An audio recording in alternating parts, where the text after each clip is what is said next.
Working Dragon Mystic, where we discuss real metaphysical and occult knowledge so that you can manifest real and tangible results in your life. And this week, everyone, we're going to be talking about self-mastery, self-improvement, self-development again. I know it's a big thing on this channel, and honestly, it's a big thing in Magick.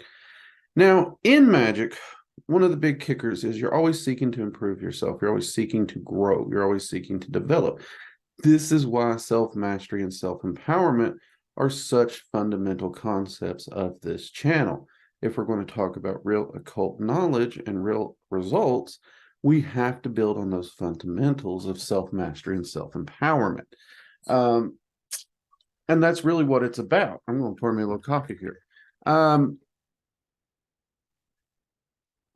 That being said, I also get a lot of questions constantly about different things that are complicating one's growth or self-mastery. And I have to say the biggest one that's been in my email box and has popped up a few times in live streams is fear. And fear is a tricky one. No one really wants to talk about it. And I get that. I really do. And I often get asked, what do I do if I'm afraid of this or I'm scared of that? I would say, and my quick answer is usually face it, meet it head on, something in those lines.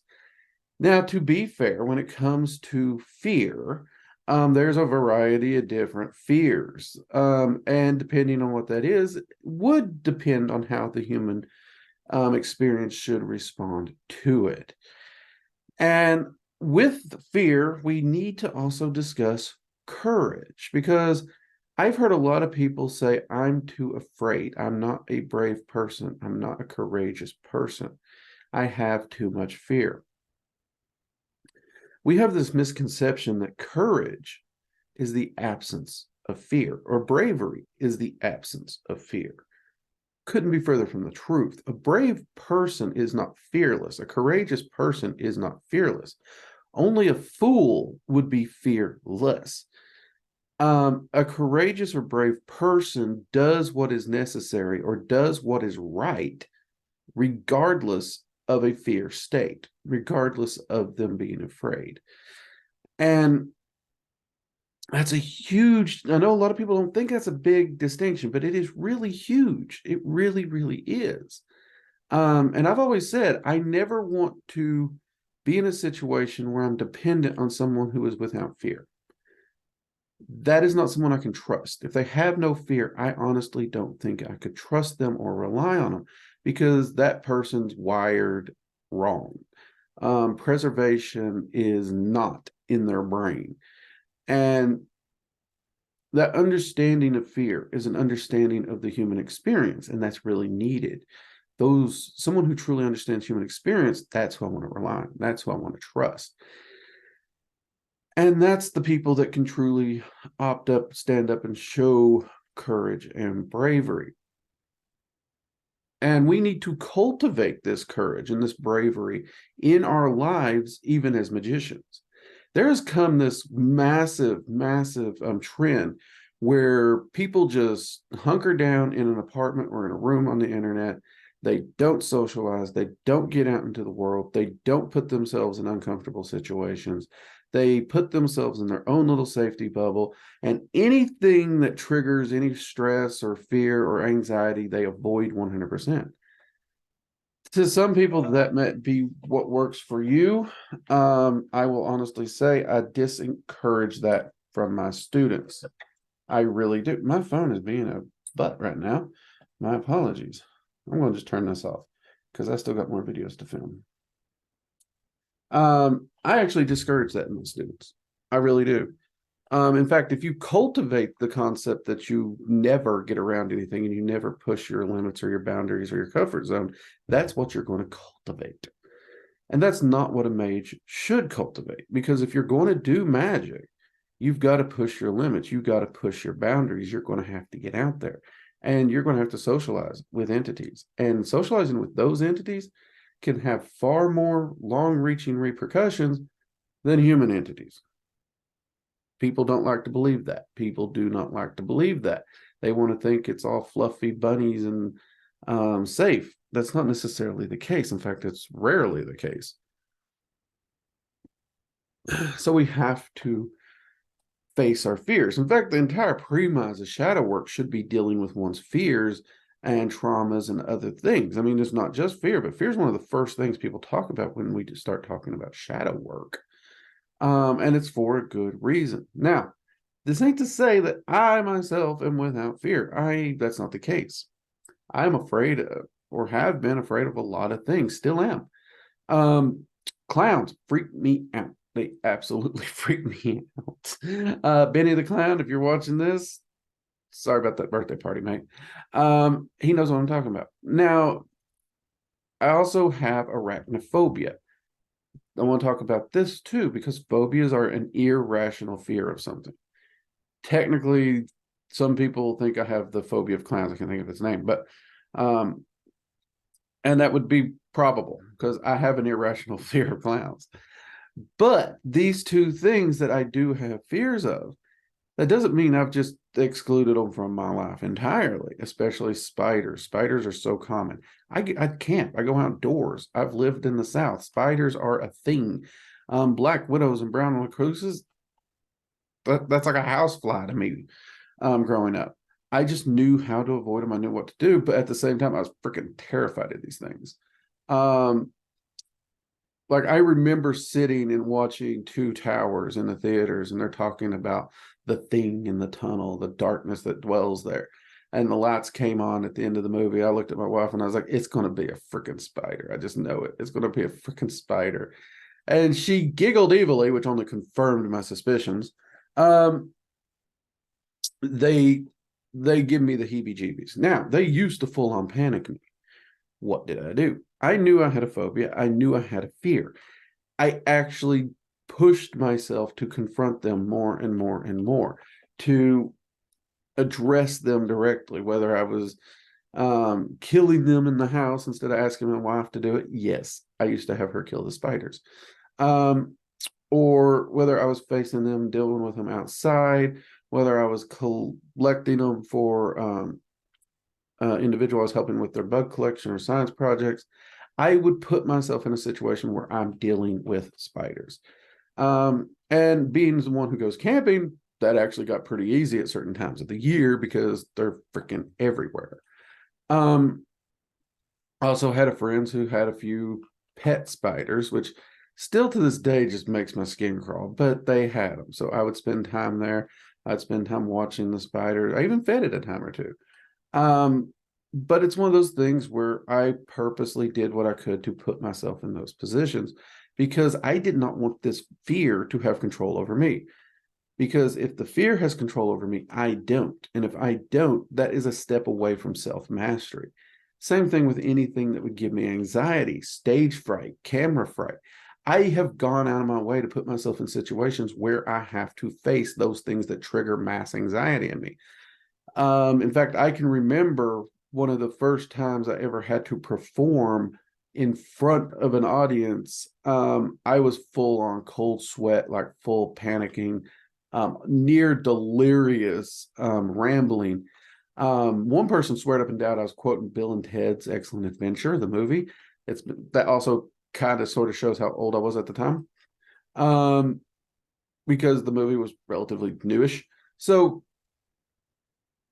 I was, well, actually, it wasn't new at the time. It was old. Anywho, moving on. I had a full-on panic attack right before we went out there. And I remember my teacher told me, he's like, come on, shake it off. You got this. You know this. You can do this. And he's like, just get through it. He's like, I don't expect you to do good. He's like, I don't expect you to do this. He's like, I expect you to get through this. Okay. So I did. And about halfway through, I noticed the anxiety it had hit its cap. It was just there. But I pushed through. And I remember being so pissed at that teacher. But afterwards, he found me and was like, look, I'm proud of you, Drake. He's like, that's not easy. What you did is hard. You should be very proud of yourself that you pushed through that. And he's like, and in time, if you continue to do that, you're going to gain mastery over it. He's like, remember that. And I did. I did. And looking back, I don't have the same feelings of that situation. I don't. Because I no longer look back mad at the teacher. I remember being mad at the time, but I'm no longer mad because I'm very proud of that teacher and thankful for that teacher, because that is what I did. Every chance I got, whether it was at 4-H camp, whether it was in Boy Scouts, if an opportunity to speak came up and there was no one better qualified, I would put my goofy butt up there to do the best I could do and ramble through. And luckily, I have friends who love to torment me, and they know I have stage fright, so they was happy to push me up there too. Same thing with karaoke. My friends would like, hey, you want to go to karaoke? I would go make a fool of myself with them because let's get up there, let's get past this. And I've talked about on this channel before. When I started this channel, my camera I would practically freeze. You all can go back and look at the original videos and see how nervous I was. And still to this day, turning the camera on, I can feel it in my gut. But here's the thing, those fears, those anxieties, they don't have power over me anymore. I am seeking self-mastery. Anything that has power over me that I can't control, that I can't overcome, that is something that I gave my power away. I gave that self-mastery away. And if you're okay giving away your power, if you're okay with giving away your free will to these intangible things that feel very freaking tangible emotionally, that's up to you. That is up to you. That is your choice. For me, and for a lot of magicians out there, and for those who are seeking true self-mastery, that's not even a choice. It's not an option. We have to face them. And it sucks, but it's a part of the path. Now, am I still afraid of spiders? Yeah, they still creep me out. They still creep me out, but they no longer have that control over me. I can catch a spider if I need to. I can kill a spider if I need to. I can move a spider if I need to. Spiders no longer have any irrational control over me. Now, that said, that doesn't mean I don't understand the natural dangers of certain spiders, black widows and brown recluse again. These are venomous insects or arachnids that there is a danger around, and I will proceed with caution and take that into my calculations when I'm doing whatever I'm doing. Same thing with snakes, which is one of the things that actually helped me get past spiders, because by and large, snakes don't freak me out. The number of snakes that's crawled through my tent or crawled through my yard, and I've actually been fascinated by them. Did I know this could be a dangerous animal? Absolutely. Did I give it the respect it deserved? Absolutely. Did I give it space? Absolutely. But I didn't freak out the same way I did for a spider, and we're talking a massive difference here. Whether you've seen a large black snake, garden snake, copperhead, rattlesnake, water moccasin, it doesn't matter. They can get relatively large, especially compared to a spider that most of them's not even the size of my ring. And let's be honest, I wear like a 16 ring. So here's one of my rings right here. A spider that big, that's a pretty good sized spider for most people.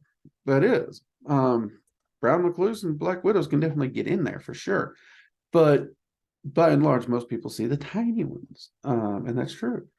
So yeah, spiders can still be nightmare fuel to me. But I also know that my nightmares and my dreams are me processing life, and that's fine. I leave it in my nightmares. So when we come to fear, we have to look at the fear, we have to examine the fear, and we have to take back control. You're not trying to abolish the fear. You're not trying to get rid of the fear. You're not trying to banish it entirely. You're not trying to get to a fearless state, because that fear does serve a purpose. It really does. It heightens your senses. It pumps adrenaline into you, puts you in a ready state it puts you in a survival state for that time, those moments. So you never want to be without fear completely. What you want is to be 100% thoughtfully, mindfully in control of your actions, and to be able to do what you need to do during those time frames. so that you can make the choice that you want and not be controlled by it. So you're not isolating yourself from the world. So you're not hiding. So you're not just sheltering in place and doing nothing. Life is meant to be lived. The ups and the downs, they're meant to be lived. And when it comes to fear, that is no different. That is why I do encourage my students, if you have an anxiety, if something triggers an anxiety, if something triggers fear, do what you can to face it. Now, some people are full on high dive straight in all the way. I think there used to be a show on TV, I don't remember the name of it, where if you was afraid of snakes, they put you in a bathtub of snakes. If you was afraid of spiders, they put you in a freaking bathtub of spiders. Screw that. Screw that. No. I'm not talking anything like that. If you want to do that, if that's your cup of tea, fine, keep it. My recommendation for most people is to start small, work your way up, build your comfort level. It will work. And just as another example, clowns, spiders, that's not the only ones. Dolls, they freaking creep me out. I had to actually, and still to this day, honestly, I had to work really hard to be able to do paranormal investigations in houses where they had dolls. Dolls creep me out. And my other teammates knew it. They'd never tell me there's this one room back here. When you turn into it, there's going to be dolls, because they were just wait for that. And now everybody's laughing at Drake because he just entered the doll room. You know what? That's cool. I don't mind that. And you're like, well, that's mean of them. That's shitty of them, Drake. How dare they? They're picking on you. That's bullying. Truth is, I do the same to them.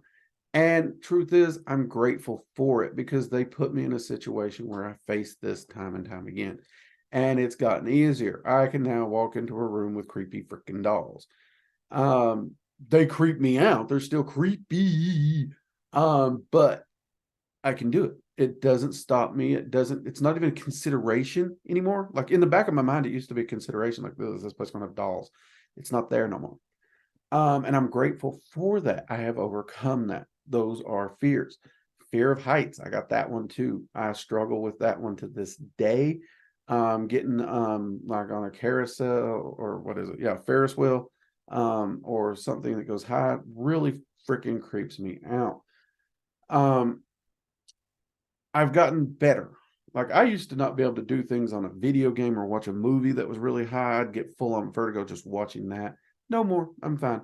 But it's still there. It's still something I work against. And it's something that I want to have that mastery and control over. And if you're going to practice magic, you're going to face things that will scare you. They will trigger your anxiety. They will make you extremely uncomfortable. That's normal. In this day, this age, in this world, we try to cultivate a environment where these things just don't exist, where fear doesn't exist, anxiety doesn't exist, being uncomfortable doesn't exist. I honestly have to say, and you can feel free to disagree with me, even if you agree with everything I said up until now, I think that makes us a weaker people, because that makes us easier to control, easier to take self-mastery away from a person. And for some people, they may like that.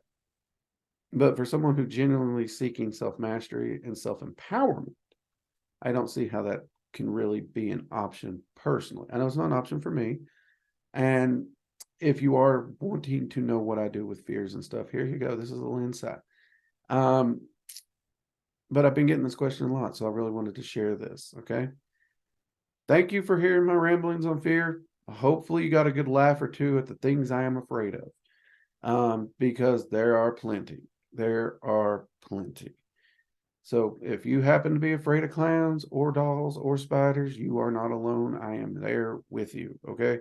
If you're not afraid of these and you got something else you're afraid of, no biggie.